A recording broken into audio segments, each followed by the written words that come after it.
What is up, everyone? I'm back with my episodic review of MythCraft, the podcast. Feeling handsies today, just talking with the hands. So we are on episode 15, campaign 1, of course. Hold the Broccoli. This, of course, is the episode of after all the new characters met up. Real excited to get into the new characters. I think everybody has excuse me. I think everybody has a new interesting character that they're playing, which, I mean, it's just Cody and Tanner. But no, Nathan. Forgot about Nathan. Cody, Tanner, Nathan has new characters. Mal, Andy, Roger still have their same characters. So, anyway, let's start this off. We start off with the partially new crew, and they order their soups. Apparently, all they have is broccoli cheddar soup. Rumpaflorp is being real difficult. Already like Rumpaflorp.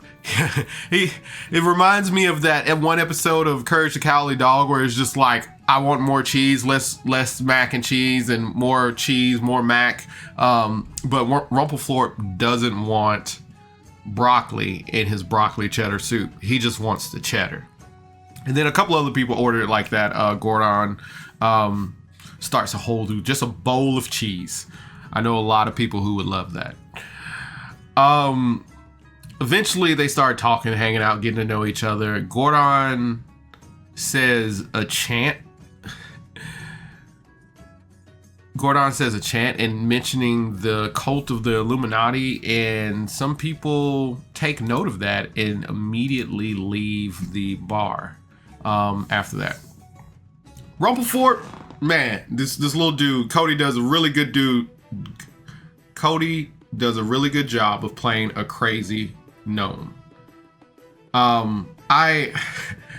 Cody was the first voice I heard, and I was like, is he using a voice changer? Like, Cody does these things all natural. He's really good at it. So Cody does a good job. I love Rumpaflorp so far. Thistle tells Keres about the men that left. They were the only person who saw them. Keres wants to leave immediately after this. They end up running into the queen's daughter, Cindel Oltano. After a moment, Cindel notices that she's been robbed, and a lace doily was left behind. I love the fact that Gordon just trash talks his shop. He's like, that place is a dump. He just does that continuously, and it's just like, okay, well, yeah. And then Gordon just reiterating that he doesn't want to be left alone, that he's like, I found a group of friends that I want to hang out with. It was this one moment that he was like hanging out at the door, waiting for them to leave. It was just like, hey, I'm already here. I've already did all the legwork. Let's go. Keres ends up asking the bar owner where they could stay for the night, and they pack up, leave after a little bit of banter. As they're walking out of the bar and kind of looking around, everyone, they do that thing where the DM says something and everybody's like, I roll perception. But everybody was like, I'm looking out. And I do think Kyle handles roles really well. Especially when people, and even, because I feel like DMs kind of give away when they're like about to do something, especially if they ask for a role or they start acting suspicious. But Kyle does a good job of like, was that a part of his plan? Was he about to do something here? And then he'll let people roll and he'll let people do things. And then it's like, oh, okay, nothing came of that. And I'm not upset about it. So he does a really good job of misleading his players. I don't know if that's a good thing or a bad thing. As they're walking, everybody's keeping a lookout. Keres thinks that they see something in an alley, and they end up making Lucian go check it out. And Lucian walks in, and he thinks he sees something in the shadow, but he couldn't quite make it out, hooded figure or something. And everybody ends up coming into the alley, and I kind of got lost in this because somebody was invisible, somebody didn't see something, somebody saw something, but some hidden figure where then they continue on to go shopping, which I thought was weird. It's like these hooded figures were in this alley, and then you continue to go shopping. But I think there was some miscommunication there, because I think somebody didn't see something or whatever. But anyway, they continue to go shopping. They end up getting like new weapons. Thistle formally introduces herself to Princess Otano, Cindel, and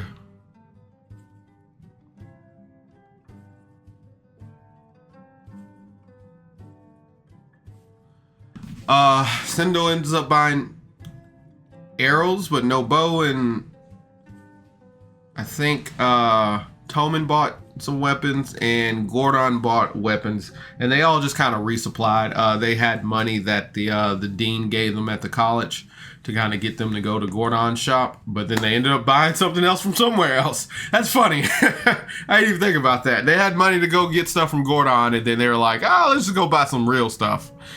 Gordon makes a joke, and he was like, look at how late they got to stay open to make a sale.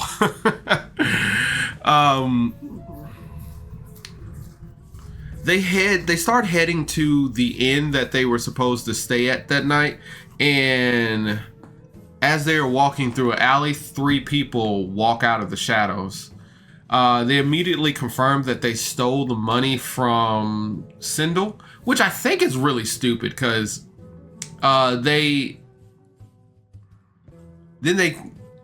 kind of confirm that they're part of the web, and Lucian is part of the web, and that he left his post. He's a traitor, and they basically have to kill him now. Lot there, but if you're part of the web, and like the web, I'm just guessing that has all this information, spies and whatnot, and just all this stuff, why would you steal money from the queen's daughter? Unless it was just to get attention, but I don't know. That was just like, I mean, but everybody has their stupid days. But Lucian was part of the web. I mean, we all knew that at this point. That was confirmed a little while ago, but apparently he left his position and his post,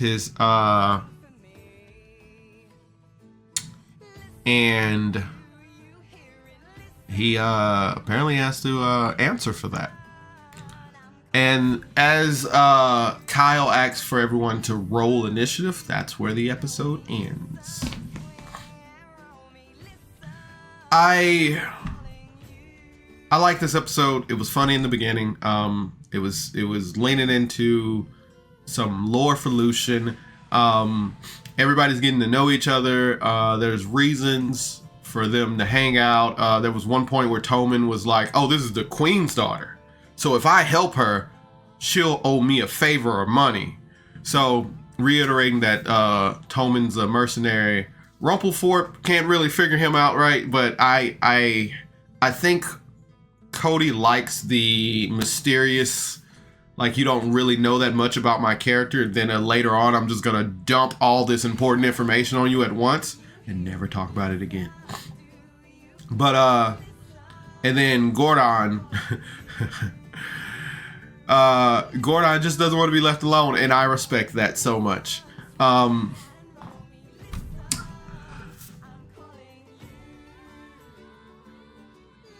With this episode being like leaning towards Lucian and his secrets, I wish Harlow was here, because I wonder how Harlow would handle this. But that's the way the game is played. I'm excited to see the new group in combat. So next episode, I'm really excited to record, because the combat episode, can't wait to see. This episode, solid 8 out of 10. I very much enjoyed this. We got past the awkward introduction, then we need to join you because of XYZ reasons. It was funny. It was serious. It was some lore in there. Like, give me all the lore. I want all the deets. So anyway, thanks for hearing me ramble on about one of my favorite shows. Again, as always, check them out. They're in the Discord. One day I'm gonna drop a link for the Discord. Like, comment, subscribe to my channel, Miles TV. And as always, thanks for tuning in. Bye.